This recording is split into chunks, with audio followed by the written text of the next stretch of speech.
We are here because we are really having in mind the issues that are burning in our society, in our country, in our communities.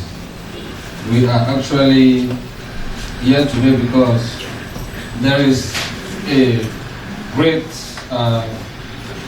increase of insecurity questions that we need to actually propose solutions to.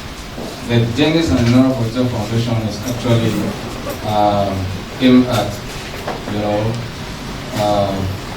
instigating forums like this so that we come together and have a discourse on the key issues that our society, our country is facing. One of them is the insecurity question that we know is plaguing the country. From the northern part of the country, the insurgency of the Boko Haram.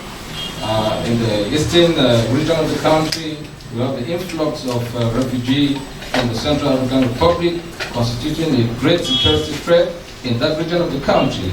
And finally, we have the northwest and southwest socio-political crisis, which is actually burning every heart today. And there is this forum whereby all of us have been convention to be here to, propose solutions. We are here mostly focusing on solutions, not to come and talk more on the problems, because we all know the problems. We are actually inviting all of you here today so that you will make concrete solutions that we can now channel through the media representations that are here and other important forms that we can see the information go through to the respective portals. That is the more reason that we are here today.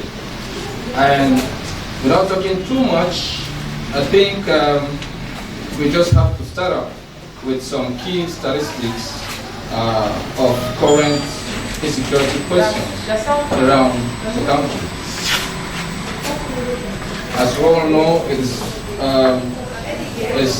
actually noted that Cameroon is at its crossroads in terms of socio-political and economic configurations. For nearly a decade, the country, once described as a heaven of peace in Africa, has been sinking into a spiral of conflict. And institutional solutions have been initiated to ensure a favorable response to the end of this whole issue of insecurity and crisis situation the country is facing. There is an urgent need to adopt contemporary approaches to democracy that emphasize the importance of citizen participation as vectors of political legitimacy in the development of public policies and laws. In principle, from a democratic point of view, it would seem that we should always advocate for better participation of citizens in the search for solutions. It is against this backdrop that we all united here today. I am particularly honored to have been given this opportunity today. I have been very keen in following the work of the Cameroon Policy Institute, especially their work on independent research. So to imagine that I'll be given this opportunity is a singular honor. I would like to, my presentation will just be based on situating the emergence of Boko Haram, its origins, and Cameroon's involvement in the fight against Boko Haram insurgency. You should understand, first of all, that Boko Haram finds its emergence within political and religious backgrounds. By political, I mean that Boko Haram is actually loosely translated as a position. It stands on a position, or that Western education should be forbidden. So education here means Western civilization.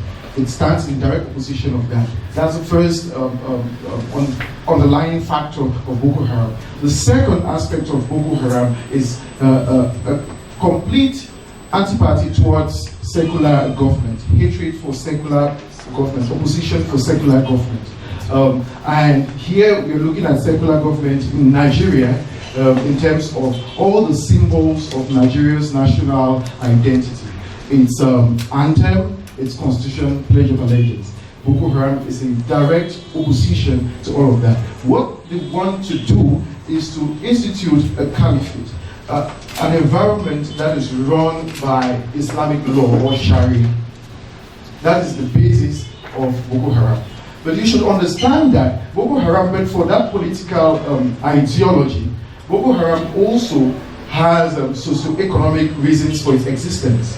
There has been long-lasting complaints from northern Nigeria about income inequalities between the northern parts of Nigeria and southern Nigeria.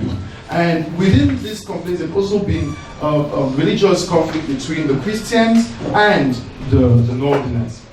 Now, it happens that once they have this complaint, those who want to institute Sharia use the state of Nigeria, the fact that it runs on secular government, on secular principles, to show that the Nigerian government is created to virtually oppress Muslims. The Muslims believe, the northerners, not all Muslims, the northerners who believe in Sharia actually believe that things like corporal punishment should be instituted, they should be ruled by Islamic law, essentially. Now, in 2001, Muhammad Yusuf, who is considered to be the brainchild behind Boko Haram, actually began the movement of trying to get people, to think more about the institution of Sharia within northeastern Nigeria. And Boko Haram now was the founding ground where it was cemented was in Borno, in Maiduguri, which is the capital of Borno, and that's where the leader Yusuf originates. And within the political sphere, while these people rejected secular government, they were at the same time involved in politics. Because Nigeria had just left years of military rule and dictatorship, and they were instituting democracy in 1999, multi-party politics. And so these people thought that it was an opportunity, since we had a federal system, that the states themselves could institute Sharia. So each state government itself could, within the northern part, could institute Sharia. Unfortunately, Yusuf, who was the brainchild behind Boko Haram, at the time he did not call it Boko Haram, it was a Sharia movement, it wasn't called Boko Haram. He decided to side with an incumbent candidate in the hopes that this candidate would eventually bring in Sharia as a governing law within northeastern Nigeria. Once the guy got elected into office, he did not have any use for Yusuf again. So increasingly, Yusuf became isolated. And so when he was running again in 2007 to be governor of the state of Borno, Yusuf, the governor already entrenched himself with it. You would realize that it's always difficult to unseat a sitting leader, because they've entrenched themselves within the power cycle such that it's difficult, and with corruption and voter fraud that is rife in Africa, that was something which was easy to combat.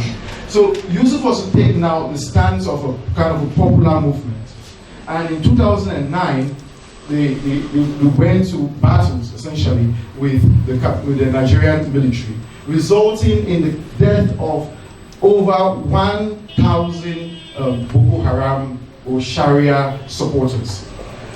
And Yusuf himself was killed, extrajudicially killed. And this, after he was killed, this is when the person you have now as a leader, who was an assistant, Abubakar Shekau, rose to power, a much more radical, a much more violent leader. And to launch himself, he began by attacking the UN embassy, and other violent acts, culminating to the 2014 kidnap of the 278 Chibok girls. That is what raised public outcry about Boko Haram and actually brought focus to their activities. And that is why Boko Haram has been described as the deadliest, the most brutal jihadist movement in the world. Now, how does Cameroon come into this whole discussion? Now, Boko Haram operates in the northeastern parts of Nigeria, and therefore it is bordered by the far northern part or the northern parts of Cameroon. Now, whenever Boko Haram launches its attack on Nigeria, it retreats to the northern parts of Cameroon, to places like Fokotol, Kusiri, and all of that. Gets there, regroups, so it forms a base there and takes refuge there, regroups and then launch further attacks. At the time, the Cameroon government was not particularly interested in dealing with Boko Haram because it did not want any attacks on Cameroon itself. But the Cameroon government met a lot of criticism from Nigeria and the international community for providing a base to Boko Haram or for Boko Haram. And so, with the kidnap of some Chinese tourists in Agwaza Park, the government became increasingly interested and now began launching aggressive attacks on Boko Haram. Immediately, the government declared war on Boko Haram increased its attacks on Cameroon. Essentially, Cameroon is now the second major player when it comes to attacks from Boko Haram. It's the second target when it comes to attacks from Boko Haram. So that in brief, it's how Cameroon got looked into this whole cycle of this jihadist insurgency.